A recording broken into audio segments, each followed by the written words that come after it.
2024-25 के लिए टीडीएस के रेट चार्ट को देखते हैं, जिसके अंदर हमारा सबसे पहला सेक्शन आता है 192, जिसे पेमेंट ऑफ सैलरी के अंदर टीडीएस डिडक्ट करने के लिए यूज़ किया जाता है। बेसिक एग्जम्पशन लिमिट तक कोई भी टीडीएस नहीं कटेगा, जो न्यू टैक्स रिजीम में 3 लाख है, ओल्ड टैक्स रिजीम में 2.5 लाख और एज के हिसाब से है। और बेसिक एग्जम्पशन लिमिट को क्रॉस करने के बाद में जो टीडीएस की रेट होगी वो आपकी स्लैब रेट के अकॉर्डिंगली ही होगी। अगर आप प्रीमेच्योर ईपीएफ विड्रॉ कराते हैं और उसका अमाउंट 50,000 रुपये से ज़्यादा है तो 192 ए के अंदर 10% टीडीएस कटेगा, लेकिन अगर आपके पास पैन नंबर नहीं है तो फिर वो 20% की रेट से डिडक्ट होगा। 193 के अंदर 10,000 रुपये से ज़्यादा अगर इंटरेस्ट ऑन सिक्योरिटीज़ आपको मिलता है तो 10% की रेट से टीडीएस डिडक्ट होगा। 194 बोलता है कि 10% टीडीएस डिडक्ट करना होगा अगर आपको कोई डिविडेंड पेमेंट किया जा रहा है और जिसका अमाउंट 5,000 रुपये से ज़्यादा है। 10% टीडीएस करना डिडक्ट करना होगा अगर इंटरेस्ट मिलता है other than interest on securities, और अगर आप सीनियर सिटीजन नहीं है और अमाउंट 40,000 रुपये से ज़्यादा है तो अगर आप पे कर रहे हैं तो 10% डिडक्ट कर लीजिए। सीनियर सिटीजन के केस में ये लिमिट 50,000 चला जाएगा। सेक्शन का नाम है 194 ए। इसी तरीके से 194 ए अगेन यूज़ होगा अगर इंटरेस्ट मिल रहा है, interest on security under section 193। इसमें थ्रेशोल्ड लिमिट जो है 5,000 रुपये है और टीडीएस की रेट 10% है। 194 बी बोलता है कि 194 बी के अंदर अगर आप winning from lottery, crossword puzzle, card game और अदर गेम से इनकम कर रहे हैं तो 10,000 रुपये से ज़्यादा की अगर इनकम हो रही है तो सामने वाला 30% के रेट से आपका टीडीएस डिडक्ट कर लेगा।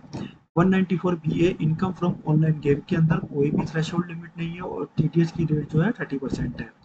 194 डबल बी के अंदर इनकम फ्रॉम पोस्ट रेट से अगर 10,000 रुपये तक का आप इनकम अर्न कर रहे हैं तो कोई टीडीएस डिडक्ट नहीं होगा। 10,000 रुपये से ज़्यादा होते ही 30% टीडीएस डिडक्ट होगा। 194 सी के अंदर जो है पेमेंट टू कॉन्ट्रैक्टर, सब कॉन्ट्रैक्टर, एचयूएफ और इंडिविजुअल होने के केस में अगर सिंगल कॉन्ट्रैक्टर पेमेंट है और उसका अमाउंट 30,000 रुपये है तो 1% की रेट से टीडीएस डिडक्ट हो जाएगा। अगर एग्रीगेट कॉन्ट्रैक्टर है उसका पेमेंट 1 लाख के ऊपर है तो 1% टीडीएस डिडक्ट हो जाएगा। 194 सी अगेन जहाँ पर पेमेंट टू कॉन्ट्रैक्टर, सब कॉन्ट्रैक्टर अदर देन एचयूएफ और इंडिविजुअल है तो सिंगल कॉन्ट्रैक्टर के केस में 30,000 रुपये 2% और एग्रीगेट कॉन्ट्रैक्टर के हिसाब से 1 लाख रुपये 2%। फ्रेंड्स इसके बाद में जो हमारा आता है 194 डी के अंदर आता है। 194 डी में आपको इंश्योरेंस कमीशन अगर डोमेस्टिक कंपनीज को दिया है तो 15,000 रुपये तक का दिया है तो कोई टीडीएस डिडक्ट नहीं होगा। 15,000 से ऊपर है तो 10% टीडीएस डिडक्ट होगा। अगर अदर देन कंपनीज को दिया जा रहा है तो वही 15,000 के ऊपर होने पे 5% कटेगा। 194 D A payment in respect to life insurance policy 1 lakh रुपये तक कोई नहीं है, 1 लाख के ऊपर होने पर 5% टीडीएस कटेगा। 194 G important commission sale of lottery ticket 15,000 तक कोई टीडीएस नहीं होगा। 15,000 के ऊपर अगर आप कमीशन का पेमेंट कर रहे हैं 5% के टीडीएस कटेगा। 194 जे एच कमीशन और ब्रोकरेज 15,000 तक कोई टीडीएस डिडक्ट नहीं होगा। 15,000 से ऊपर पेमेंट कर रहे हैं 5% टीडीएस डिडक्ट होगा। 194 आई अगर रेंट दे रहे हैं प्लांट एंड मशीनरी के लिए 2,40,000 से ऊपर है तो 2% में टीडीएस कटेगा। 194 आई रेंट अगर दे रहे हैं लैंड, बिल्डिंग और फर्नीचर पे 2,40,000 के ऊपर है तो 10% देना होगा। 194 I A payment for transfer of immovable property other than agriculture land अगर है 50 लाख के ज़्यादा का अमाउंट है 1% टीडीएस डिडक्ट होगा। 194 आईबीए के अंदर payment of rent by individual और एचयूएफ जो कि टैक्स ऑडिट के केस में नहीं आते, 50,000 से ज़्यादा है 5%।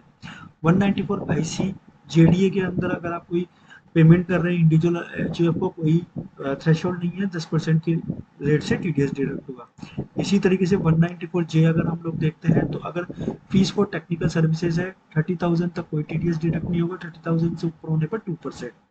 194 जे अगर आप रॉयल्टी पे कर रहे हैं फॉर सेल, डिस्ट्रीब्यूशन, एग्जीबिशन इसके लिए 30,000 तक कोई टीडीएस नहीं, 2% रेट। 194 जे अगर आप प्रोफेशनल फीस दे रहे हैं 30,000 तक कोई टीडीएस नहीं, लेकिन जो रेट है 10%। 194 K income in respect of units payable to resident person example dividends कोई थ्रेशोल्ड नहीं है, 10%। 194 M payment by individual HUF जो कि 194 सी एच और जे के अंदर नहीं आ रहा है, 50 लाख का अमाउंट है, 5% टीडीएस।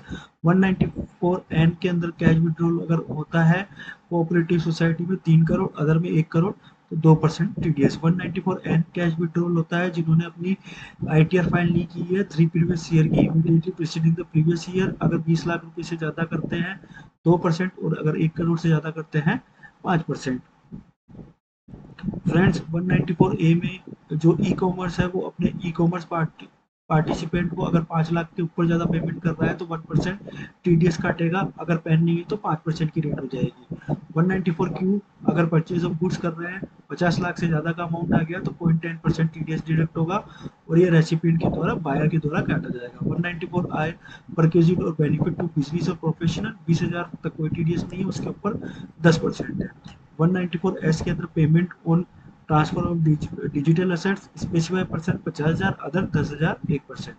195 के अंदर काफी सारे आते हैं जो नॉन रेजिडेंट के केस में है, जिसके अंदर income in respect of investment made by a non resident person कोई थ्रेशोल्ड नहीं 20%। Income by way of long term capital gain refer to section 115 E non resident person कोई थ्रेशोल्ड नहीं 10%। Income by way of long term capital gain जो इस क्लेस के अंदर आता है 10%।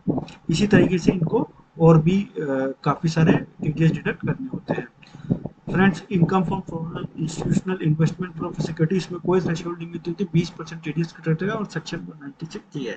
तो ये पूरा रेट चार्ट था फाइनेंशियल ईयर 24-25 का, आप इसको गो थ्रू कर सकते हैं। वीडियो अगर अच्छा लगा हो तो लाइक शेयर सब्सक्राइब करें। टिल देन जय हिंद जय भारत।